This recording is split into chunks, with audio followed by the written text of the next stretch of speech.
Lapas Rajabasa, Bandar Lampung berencana melakukan swab tes terhadap seluruh narapidana. Itu menyusul temuan 88 napi yang terkonfirmasi positif COVID-19. Kalapas Rajabasa Maizar mengatakan, sebanyak 1.014 warga binaan di lapasnya akan menjalani uji swab. Karena kita ini kan kompleks, makanya saya minta kepada Dinas Kesehatan baik itu Bandar Lampung ataupun Provinsi Lampung, untuk dilakukan swab kepada semua napi, kata Maizar di depan Lapas Rajabasa, Minggu, tanggal 23 Mei tahun 2021. Maizar mengaku telah melaporkan kejadian ini kepada Kakanwil Kemenkumham Lampung dan Dirjen Pemasyarakatan. Saat ini 88 napi yang terkonfirmasi positif sudah dimasukkan ke satu blok berkapasitas 200 orang. Saya meminta kepada pemerintah untuk semua napi 1014 untuk dilakukan swab.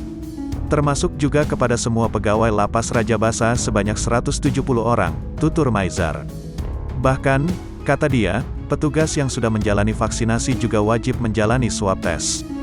Sebanyak 88 narapidana di Lapas Rajabasa, Bandar Lampung terkonfirmasi positif COVID-19.